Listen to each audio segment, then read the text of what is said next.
غار میں پھنسے ہوئے 3 افراد کا واقعہ اسلامی تعلیمات اور حدیث میں نہایت تفصیل سے بیان کیا گیا ہے، اور یہ واقعہ ہمیں اللہ پر بھروسہ، خالص نیت، والدین کی خدمت، پاک دامنی و ایمانداری داری کے عظیم اسباق سکھاتا ہے۔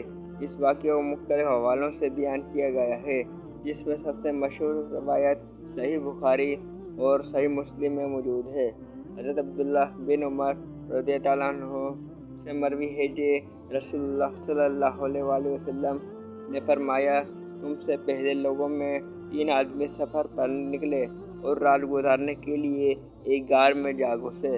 اتفاق سے پہاڑ کی ایک بڑی چٹان لڑک کر اس غار کے منہ پر آ گری اور وہ تینوں اندر پھنس گئے۔ انہوں نے ایک دوسرے سے کہا، ہم یہاں سے اس وقت تک نہیں نکل سکتے جب تک کہ ہم اللہ کے حضور اپنے نیک اعمال کا واسطہ نہ دیں۔ چنانچہ ان میں سے ہر ایک نے باری باری اپنے مال کو اللہ کے سامنے پیش کیا۔ پہلا شخص اپنے والدین کے ساتھ حسن سلوک کا واقعہ بیان کرتا ہے۔ اس نے دعا کی، اے اللہ، میرے بوڑھے والدین تھے اور میں روزانہ شام کو اس کے پاس دودھ لے کر آتا تھا۔ ایک دن ایسا ہوا کہ میں کام میں مشغول ہو گیا اور رات دیر سے گھر پہنچا۔ میں جب دودھ لے کر پہنچا تو والدین سو چکے تھے۔ مجھے یہ بات گوار نہ تھی کہ انہیں جگاؤں، اور نہ یہ پسند تھا کہ اپنے بچوں کو ان کے حصے کا دودھ پلاؤں۔ چنانچہ میں والدین کے سرہانے دودھ لے کر کھڑا رہا یہاں تک کہ صبح ہو گئی اور وہ بیدار ہوئے۔ پھر میں نے انہیں دودھ پیش کیا۔ اے اللہ، اگر میں نے یہ کام خالص تیری رضا کے لیے کیا تھا تو ہماری اس مشکل کو دور کر دے۔ اس دعا کے بعد چٹان تھوڑی سی ہٹی، مگر اتنی نہیں کہ وہ لوگ باہر نکل سکیں۔ دوسرا شخص اپنی پاک دامنی اور حیا کی حفاظت کا واقعہ بیان کرتا ہے۔ اس نے کہا، اے اللہ، میری ایک چچا زاد بہن تھی جس سے مجھے بہت محبت تھی اور میں اس سے تعلق قائم کرنا چاہتا تھا، لیکن وہ راضی نہ ہوئی۔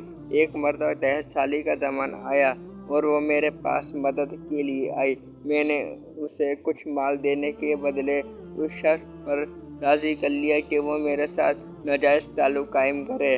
جب میں اس کے قریب ہوا تو اس نے کہا، اللہ سے ڈرو اور یہ غلط کام نہ کرو۔ یہ سن کر میں فوراً رک گیا اور اسے مال بھی دے دیا۔ اے اللہ، اگر میں نے یہ کام خالص تیری رضا کے لیے کیا تھا تو ہماری اس مصیبت کو دور کر دے۔ اس کے دعا کے بعد چٹان مزید ہٹی، مگر پھر بھی اتنی نہیں کہ وہ لوگ باہر نکل سکیں۔ تیسرا شخص اپنی ایمانداری کا واقعہ بیان کرتا ہے۔ اس نے کہا، اے اللہ، میں نے ایک مزدور رکھا جس نے ایک مقررہ اجر پر کام کیا، لیکن وہ اپنی اجر چھوڑ کر چلا گیا۔ میں نے اس کی اجر کو کاروبار میں لگا دیا اور اس سے بہت مال جمع ہو گیا۔ ایک عرصے بعد جب وہ مزدور واپس آیا اور اپنی اجر کا مطالبہ کیا، میں نے اس سے کہا کہ یہ تمہارا تمام مال تمہارا ہے جو میں نے تمہاری اجرت سے حاصل کیا۔ اس نے حیرت سے کہا کہ کیا تم مجھ سے مذاق کر رہے ہو؟ میں نے کہا، تمہیں یہ سب مال تمہارا ہے۔ چنانچہ اس نے وہ سارا مال لے لیا۔ اے اللہ، اگر میں نے یہ کام خالص تیری رضا کے لیے کیا تھا تو ہمیں اس مصیبت سے نکال دے۔ اس کی دعا کے بعد چٹان مکمل طور پر ہٹ گئی اور وہ تینوں غار سے باہر نکل آئے۔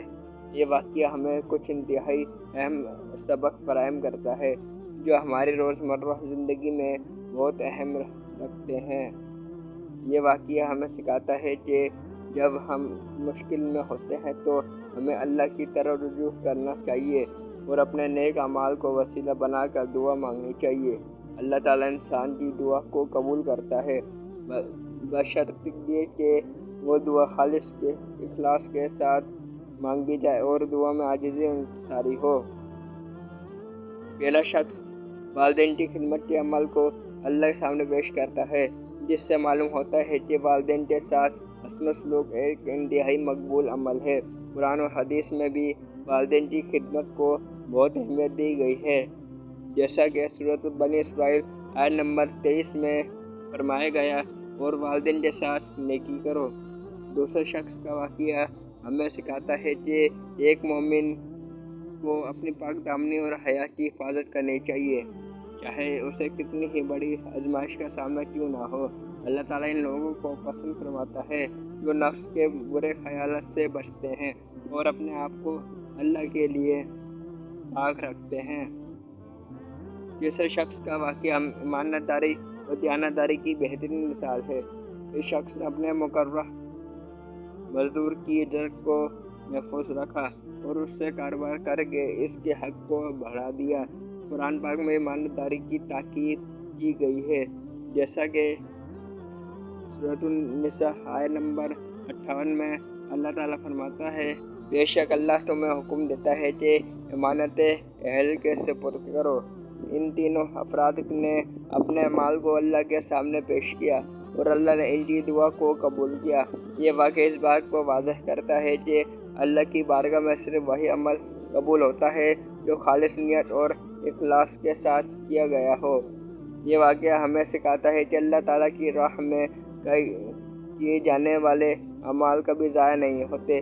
اگر ہم اخلاص کے ساتھ نیک عمل کرتے ہیں تو اللہ تعالیٰ ان کا بہترین بدلہ دیتا ہے۔